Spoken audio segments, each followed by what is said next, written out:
कोणते नमस्ते सर्व साधक बंधू भगिनींनो, आज आपण परमपूज्य श्री श्री दादा लिखित जो संती विसावीला ठावो याचा पुढचा भाग बघूया.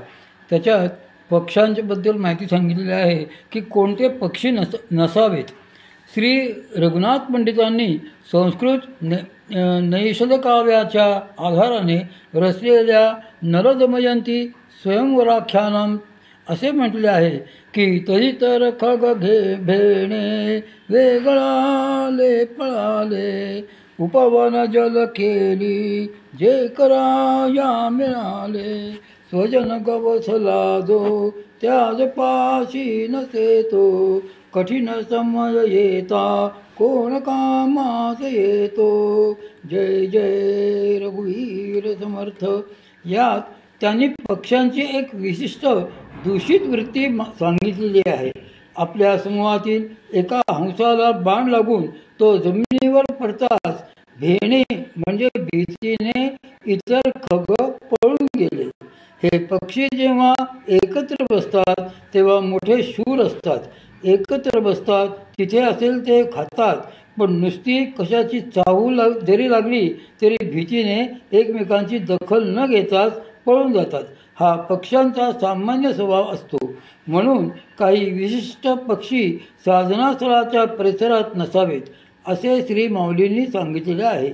शुक म्हणजे पोपट आणि हन म्हणजे इतर जातीचे पक्षी पण त्याच आहेत.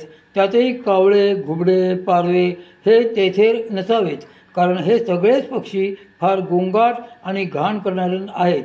जेथे कुठे राहतील तेथे घाण करून ठेवतील. त्यातही पारवे हे सगळ्यात घाणेरडे. ते असतील त्या परिसरात विष्ठा वगैरेची घाण करतात आणि साधनेला तशी घाण अनुकूल नाही. पक्ष्यांच्या या घाणीची काही साधकांना ॲलर्जीही असू शकते. पक्ष्यांनी अशी घाण जिथे केली असेल तिथे साधकाला बसवणार देखील नाही. यासाठी मुद्दाम एखाद्या मशिदीत जाऊन बघावे. जुन्या मशिदीमध्ये खूपदा पारंब्यांची वस्ती असते. त्यांच्या व वटवाघळांच्या घाणीचा उग्र दर्प तेथे असतो. अशा जागी लोक नमाज कसे पडतात हे त्यांनाच माहीत. साधनास्थानी साधनेसाठी सर्व एक प्रकारची अनुकूलता असावी. त्या स्थानाच्या परिसरातील वातावरणही शुद्ध असले पाहिजे. त्यायोगे मठातले वातावरण देखील शुद्ध राहू शकते. अंगणात चहूबाजूंनी फुलझाडे असतील, फुलांचा मोहक सुगंध पसरलेला असेल तर साधनेला बसतानाही प्रसन्नता वाटेल. आजूबाजूच्या स्वच्छता असेल, शांत मंद वारा असेल तर साधनेला बसायलाही उत्साह वाटेल. मात्र हेच जर का आजूबाजूच्या परिसरात घाण असेल, वाऱ्याने तो दर्प आत येत असेल तर साधनेला बसवणार नाही. अर्थात हा नियम सुद्धा फक्त साधकांसाठीच आहे. एखादा सिद्ध महात्मा जर असेल तर तो मात्र कुठेही साधनेला बसू शकतो.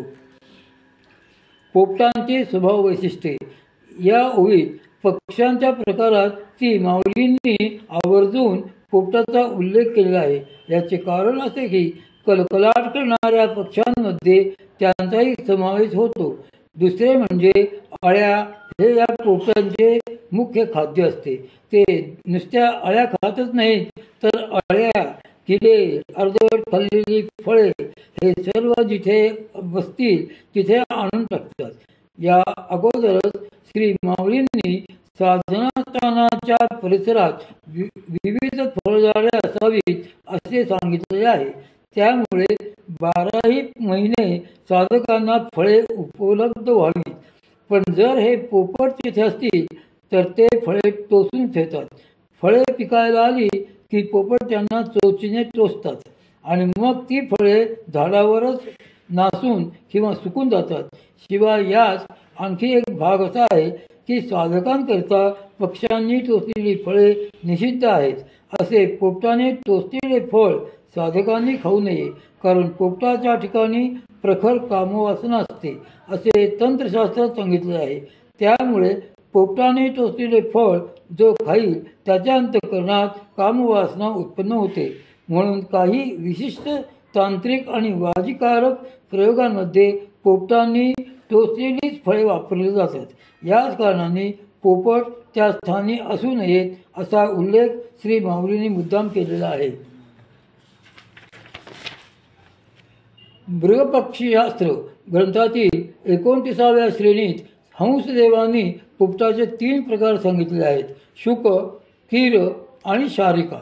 त्यांचे गुणधर्म सांगताना त्यांनी असे आवर्जून सांगितले आहे की युनांच युवती नामच विशेषात कामदा मता. तरुण स्त्री पुरुषांमध्ये विशेष करून कामभावना जागी करणारे हे पोपट असतात. जमीनदार व माकडाची गोष्ट. मनुष्य प्राणी आणि श्वापदांमध्ये एक भाग सारखाच असतो, तो असा की ज्यात त्यांच्यामध्ये सहसा एकी होत नाही. त्यामुळे कुठल्याही कारणाने म्हणा, त्रयस्थ शत्रू आल्याने म्हणा किंवा आपापसात भांडण झाल्यामुळे म्हणा, हे प्राणी ताबडतोब आजूबाजूला पांगतात, कारण त्यांच्यात एकी नसते. मग सगळ्या बाजूंनी त्यांचा गोंधळ सुरू होतो. परमपूज्य सद्गुरू श्री मामा या संदर्भात एक मार्मिक गोष्ट सांगत असत. एक जमीनदार होता. त्याच्याकडे मोठी शेती होती. तो ऊस वगैरे लावत असे. एके वर्षी त्याने ऊसाचे गुऱ्हाळ काढले. त्याच्या शेतीच्या आजूबाजूला घनदाट झाडे होती. पाणवठा होता. त्यामुळे बरीच माकडे पण त्या भागात राहत होती. जमीनदार उदार वृत्तीचा असल्याने त्याचा असा एक नियम होता की गूळ काढल्यावर तो तिथे असलेल्या माकडांना थोडे थोडे गुळाचे खडे टाकत असे. ती माकडे मग गूळ खाऊन पळून जात. पण एखाद्या दिवशी त्यांना जर खायला गूळ मिळाला नाही तर मात्र ती माकडे शेतीची नासधूस करीत असत. शेवटी कंटाळून त्या जमीनदाराच्या दिवाणजी त्याला म्हणाला की मालक, असे किती दिवस चालायचे? गुळाचा हंगाम संपत आला की माकडे आणखी नासधूस करतील. त्यावर जमीनदार म्हणाला, पण आता आपण काय करणार? या माकडांना रोज येथे येऊन गूळ खाण्याची सवय जडली आहे आणि गूळ जर दिला नाही तर ती दंगा करतात. त्यावर बारकाईने विचार करून दिवाणजी म्हणाला की मालक, आपण एक युक्ती करूया. तुम्ही माकडांना गुळाचे खडे टाकताना त्याऐवजी त्यांच्यासाठी अख्खी गुळाची ढेपच ठेवा. जमीनदारालाही दिवाणजीचे म्हणणे पटले. मग त्याप्रमाणे त्याने माकडे येण्याची वेळ झाल्यावर एक गुळाची ढेप काढून ती नेहमीच्या जागी ठेवली. ती माकडे आली. त्यांना अशी सवयच लागलेली होती की आपल्याला जो गुळाचा खडा मिळेल तो घेऊन पळायचे. पण तेथे तर गुळाची एकच मोठी ढेप होती. मग ती ढेप आपल्यालाच मिळावी म्हणून त्यांच्यात भांडणे सुरू झाली. माकडांमध्ये एकी नसते.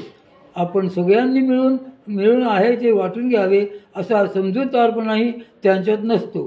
त्यामुळे ती माकडे मोठ्या द्वेषाने आपापसात भांडायला लागली की मग जमीनदाराच्या माणसांनी त्यांना काठ्याने गळवून हाकलून लावले. त्या दिवसानंतर परत ती माकडे तेथे फिरकली नाहीत. श्वापदांचा असा त्रास होतो म्हणूनच तेथे श्वापदे नकोत असे श्री माऊलींनी या ओळीत म्हटलेले आहे. बहुत करुणे निशब्द दाटन रिगे श्वापद.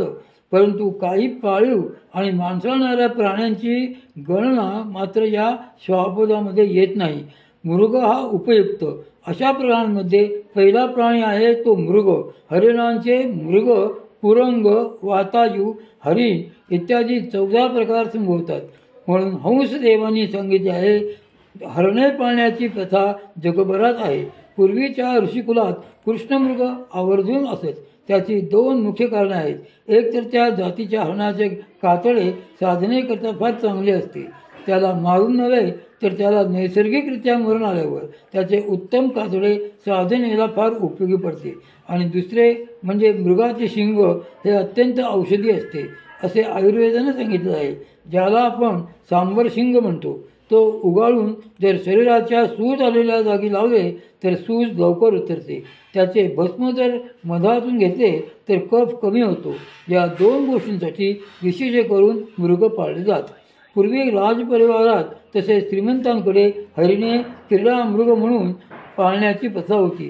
कारण स्त्रिया व अगदी लहान मुलेही त्यांच्याशी निश्चंकपणे खेळू शकतात. त्यामुळे हंसदेवांनी त्यांना घरापुढील अंगणाचे भूषण आणि राजवाड्यातील रत्ने म्हटले आहे. ग्रहांगण विभूषास्ते रत्नानी नृपवेशमनाम. काही प्राण्यांच्या